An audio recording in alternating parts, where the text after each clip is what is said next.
everyone. Thanks for watching. Thanks for joining today. So, it's a weekday. You know, we just got off of work. We're tired. We're ready just to eat.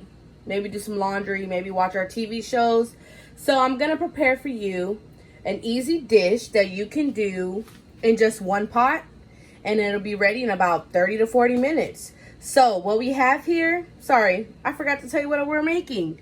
What we're making is chicken and sausage jambalaya. Yes, jambalaya, guys. Yes, I'm so excited. I've been wanting to make this dish for you guys. So let's get started. Here I have about 1.5 pounds of chicken breast that has been diced up, about 1/2 inch each. You want to make sure every piece is the same size because we want everything to cook evenly. Make sure, guys, you wash your chicken. Make sure to use gloves and to be careful wherever you place this raw chicken. Make sure you clean very well. We want no one to get sick. So just make sure y'all wash your hands good and wear gloves. Okay, and then here we have some paprika, some dried basil. If you have fresh basil, perfect. Dried basil works just the same. We have some tomato paste. So I have ground red pepper. Cayenne pepper works wonders. Worcestershire sauce. I have some diced onion. This is about 1/2 onion diced. I have some garlic that I pushed through my garlic press. And I'm only going to use a couple of tablespoons of that, not the whole thing. I have 1 whole tomato. It was a good size, about medium size. And it's diced. This is fresh.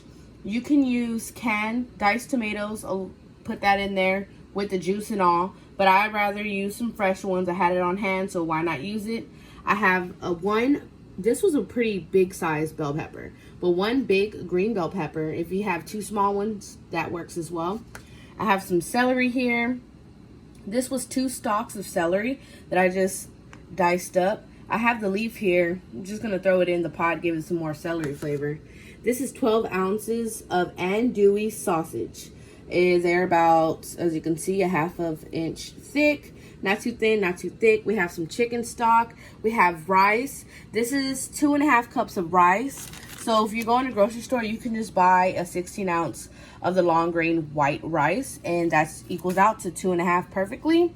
So of course, 2.5 cups of rice. Then I have 5 cups of chicken stock. Then I have my butter. So there's all our ingredients. It seems like a lot, but you're not going to be mad at this dish. And think about it, guys. It's one pot, so you don't have a lot of dirty dishes to wash. So let's get started. The first thing you want to do is get a pot like this, good in size.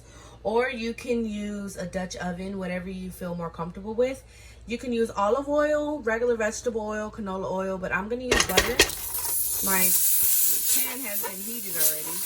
Ooh, that thing is smoking hot. Okay, you just want to melt your butter down or your oil, let it heat, and then we're going to add our chicken breast to this and our sausage and let it cook through.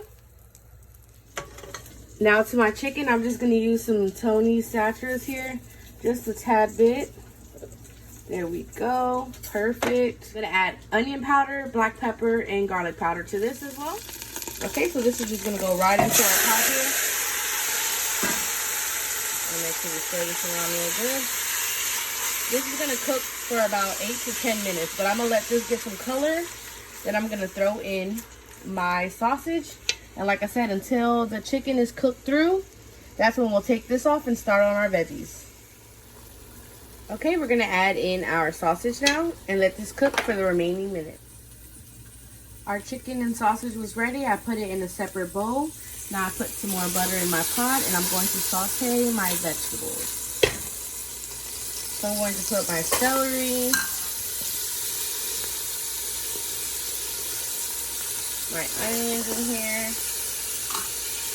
and my bell peppers, and cook these until they're translucent. Then I'm going to add my garlic.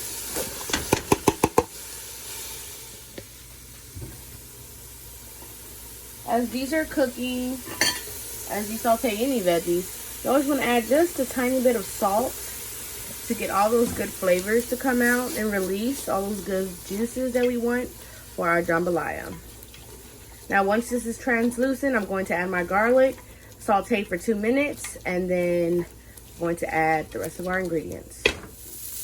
All right, now I'm going to add 2 teaspoons of garlic, which will be about 2 cloves. And then I'm just going to get this going for 2 more minutes. And we are going to combine our ingredients. Okay, now I'm going to add my chicken and my sausage to this. Give this a good stir, and we're going to add our seasonings. Okay, in here I went ahead and added 1 teaspoon of thyme, 1 teaspoon of our dried basil, and what else? And 1/4 teaspoon of cayenne pepper, or the red ground pepper that you have. Also, there's salt and pepper in here. I put about a half a teaspoon of each. And we're just going to put that in there. I have 1 tablespoon of Worcestershire to this. And we're going to give this a good mix. I added my can of tomato paste and my 1 tomato that was diced. Now the tomato paste was about 6 ounces. I also added in 1 teaspoon of the paprika powder that I forgot to mention. So now we're going to give this a good stir and add in our rice. At this point, I'm going to give it a good taste test. For me, it needed a couple of more seasonings, some more onion powder, garlic powder, and some salt and black pepper. Now remember, if you're using a store-bought or canned chicken broth, that has salt in it, so I would be careful with the salt that you add. If you make your own chicken stock and you add salt to it, same thing applies. But as you see in my recipe, my chicken stock, I don't add any salt to it. I will have my chicken stock recipe in the description box, so that's why I added a little more salt. Now we're going to stir this together, make sure all of our ingredients are very mixed well, and add in our rice and our chicken stock. At this point, we're going to add our rice in. Remember, this is 2.5 cups of rice and our chicken stock. For right now, I'm going to just start with my 4 cups of chicken stock. After 25 minutes of cooking, I will check and see if I need more liquid. But for right now, I'm going to start with 4. So now you just want to stir this and make sure you incorporate everything really well. Scrape the sides here. You can do one last taste test if you like. Remember, always taste your food. You always want to make sure it's good. You don't want to oversalt it. You don't want to undersalt it. You may need some more garlic. Whatever, you can always fix it, but you can never go back once you went too far. Now here, everything looks good. Now my heat is on high, so I'm going to let this come to a boil. Once it comes to a boil, which should be in about 5 minutes, I'm going to turn my heat down to low and put my lid on and let it cook for 25 minutes. Then I'm going to check for some juices, see if I need to add any more chicken stock or anything like that. So, boil away now. Alright, so this looks good. I'm going to go ahead and put my lid on, put my heat down to low, and let it cook for 25 minutes and check it out and see how we're looking. Okay guys, 25 minutes and the liquid looks pretty good. I'm going to let this go for another 15 minutes and we'll see how we're looking. There we have it, guys. Our jambalaya is fresh out of the pot. This is looking delicious and we're about to grub. That simple and easy. You only have 1 pot to wash tonight, guys. You can't be mad at it. This total cook time was about 40 minutes. We're going to say prep time about 10 minutes if you have to chop everything up. But other than that, simple, easy, 1 pot to clean, and you're done for the day. You can make it right on time to watch them shows. Thank you for watching. I hope you enjoy. Please comment down below, subscribe, like, ring the notification bell so you can get little notifications on when I make and post new dishes. Until next time, bye.